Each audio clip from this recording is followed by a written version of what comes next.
sellers can be rather intimidating at times in the way they pressure you to conduct a transaction in the way they want to. Scammers, however, have a very specific tactic when it comes to things like that. That is having unprotected pay. Welcome to another timeless moment brought to you by the You Can't Comp This NBA Trading Card Podcast. If you like the video, please give it a big thumbs up. And if you want to support the show, please hit that subscribe button and tick that bell so you get notified whenever we go live. See you in the comments. Timeless moment. And Russell, this week is a very serious topic, something that we have a lot of thoughts on, I guess, in the hobby, and that is how not to get scammed. Yeah, I think it's very topical.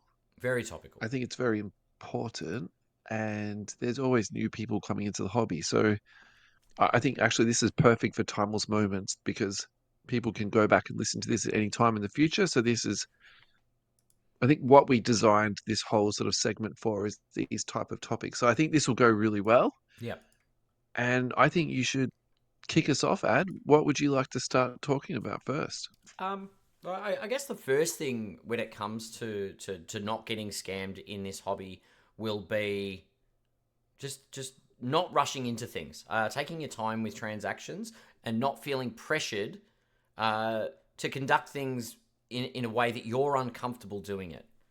What I mean is payment methods, postage, like different arrangements, things that don't necessarily feel comfortable.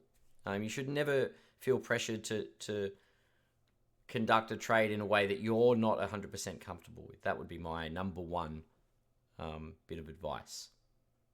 Yeah, okay. Yeah. Yeah, I think that's a really good place to start, isn't it? Yeah, I think in a transactions like this, we can tend to navigate into scary territory, and sellers can be rather intimidating at times in the way they pressure you to conduct a transaction in the way they want to. Scammers, however, have a very specific tactic when it comes to things like that. That is having unprotected payment methods, things that can't be traced and returned, and yeah, if it doesn't feel right, definitely don't go down that pathway. Yeah. Anything else you wanted to add into that? Not for now. I think Yep. you'll sort of branch on that from my understanding. I'm sure you've dealt with a Yeah. lot of people online.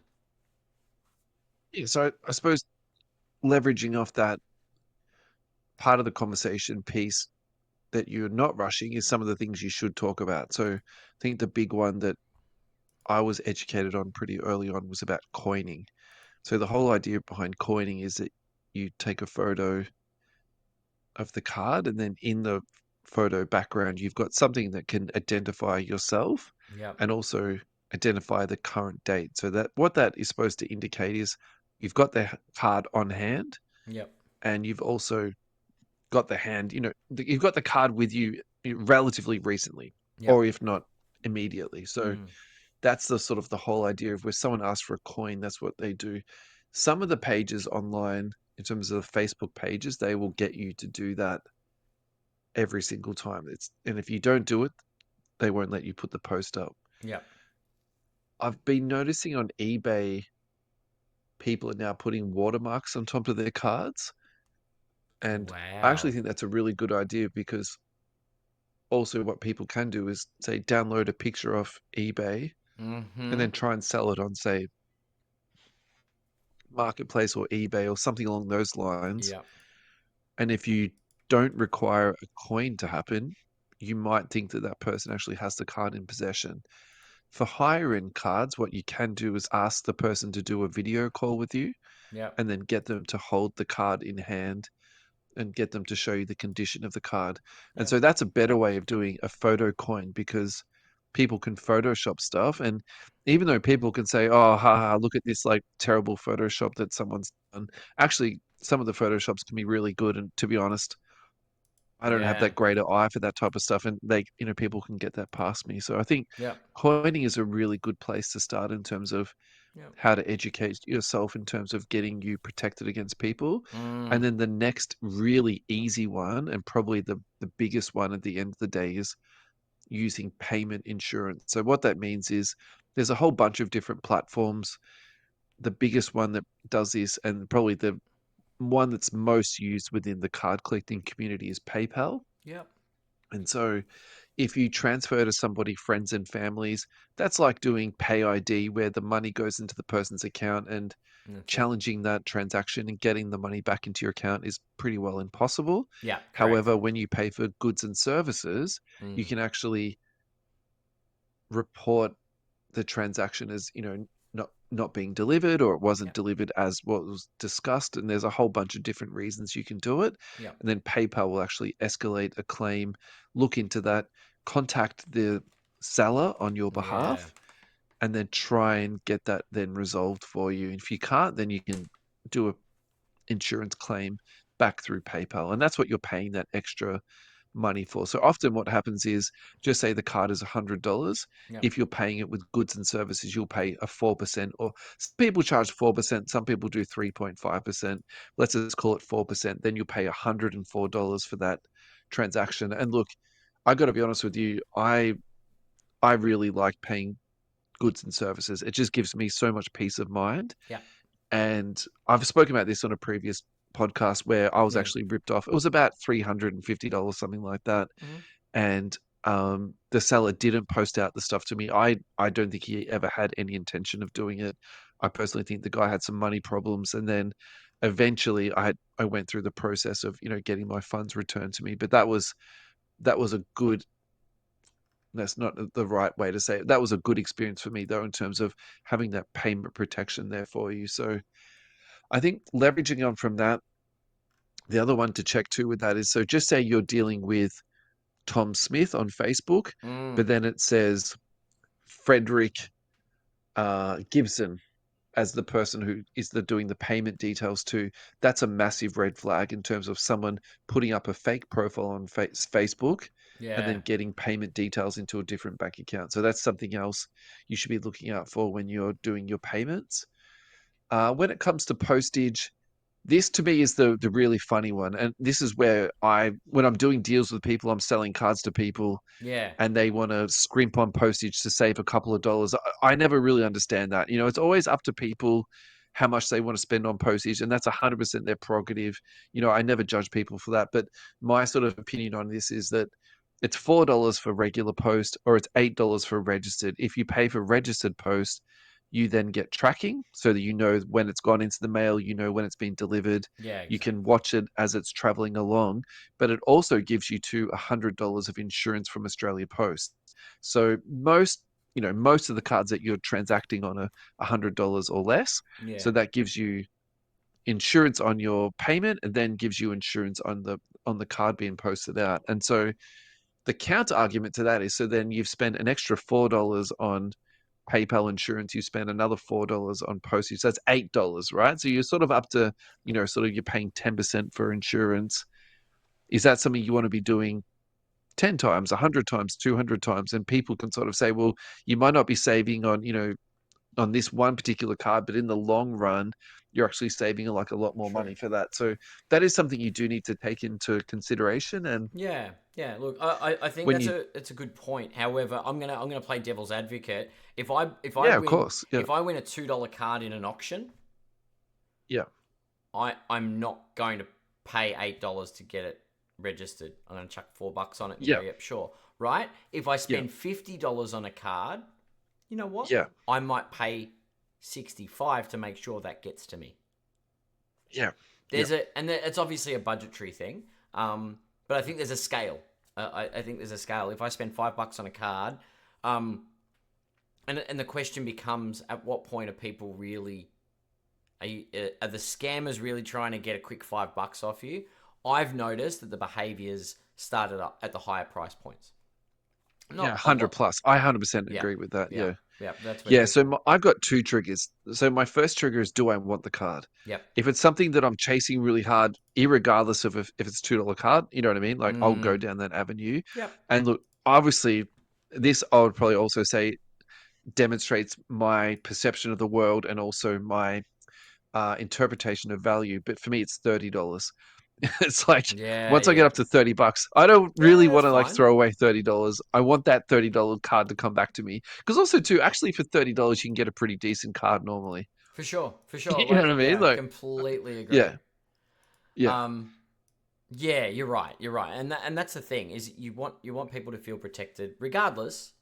I think having those options and thinking things through. It depends how much you want the card. Like before you yeah, go and pay fork out money, make sure you're dealing A with a legitimate person, B yeah, someone that's got the card in hand. So it's all well and good for the card to look good.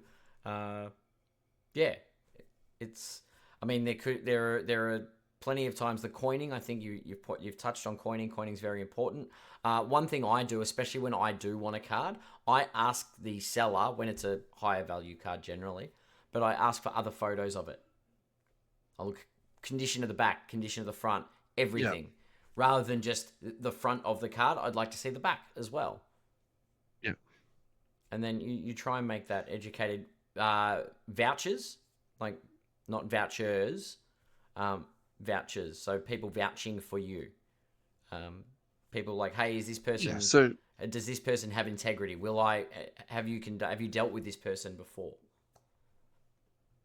right. So what a vouch means is that you put up a post and you say, I'm doing a deal with Adam today. Yeah, Can people please vouch for Adam? And then if you're doing like a trade, for example, you might then say, we're doing a trade. Can you please also vouch for me? So then people will go, yep, Adam is A plus. He's good to go. And yeah, then you get say 5 or 6 people saying that. Once you've sort of got an idea that, he's pretty well known in the community, that's fine. On the other hand, if you've got no one vouching for Russell, then you say, okay, look, maybe there's a problem with this buyer or this seller. yeah, Actually, I'm not going to go any further with this deal. So that's what a yeah, vouch is for.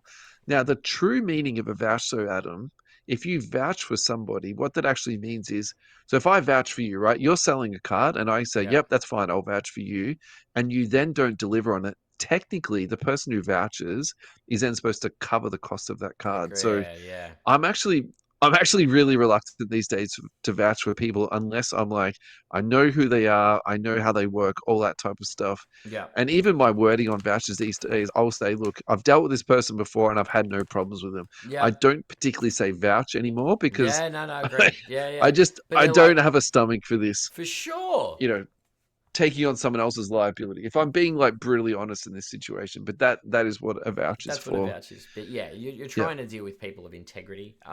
The other thing is yeah, when you're trying to do, I guess, an integrity check on a seller, you'll notice if it goes quiet because you'll also probably get PMs if the person is a scammer. Because you'll get people reach out yeah. If privately they're and go, known to be dodgy, "Hey, this yeah, guy's that's right. dodgy. Steer Yep, clear." And for those that are aware, there are pages where the scammers have been listed, and like there is sort of a buyer beware forum of places, and yep. behavior is reported. So they're a safe So there's places. a scammers page in Australia, and there's an international scammers page, which they've actually formed their own register. Yep. So there's different places you can check them up. So what you can do is, so if you're doing a deal with somebody, you can quickly put their name into the scammers pages and then see if they come up and give you a Yeah. hit. Then you Yeah. can see if they've been up to any scallywaggery. Yeah. They've been up scallywag before. It's a pretty good indicator that they're gonna, Done it carry once, on they and kick probably on do it again. again. Yep. Yeah. Yeah. Yeah. For Yeah. sure. I've also got a note down here for certified platforms. So I think that if you are a very junior person coming into the hobby, Mm. an easy win at the start is to go onto eBay and do purchasing because Yep. they've got processes that are automated. Protections. So yeah, everything's set in place for you just to go along. If everyone follows the process, it's all going to be fine. Yep. And then also too, then you'd have your buyer protection baked in on top of your PayPal protection too. So that's something else to keep in mind. Yeah. I think the other thing too is and you touched on this in terms of being pressured into a deal or not. I think what you're talking about is taking your time. So, for example, if we're talking about a kaboom, so we talked about the kaboom the other week with the autograph on it. Mm-hmm. So this card's been presented to you for this particular price. Go online and check the resources out. So, for example, go into the PSA register, look at what the card is actually supposed to look at. Look at card ladder, see what resources are around that in terms of pricing. If someone is trying to sell you a $1,000 card for $200, that might give you another red flag to say, look, this person is trying to trick me into a deal that's too good to be true and Yeah. take my pay ID off me. So that's what I'm looking for in terms of research that I'm doing. Yeah. And then I think that's everything that I want to talk about, Ad. I can't I believe we got to the end of that. Yeah, Yeah. that was a really comprehensive, informative. I think we didn't segue much. I think it's just the main thing is that you feel safe as buyers, and that you do your research, do an apt amount of research. There are a lot of very trustworthy people in the hobby that you can Yeah. use as resources. I don't know if you've got a local store you visit. There are people there that can obviously give advice as well, but um, please be safe out there as far as conducting trades. Don't rush things. Take your time and use the appropriate protections. Thanks, Yeah. everybody. Thanks, everybody. We will see you in the next Timeless Moment.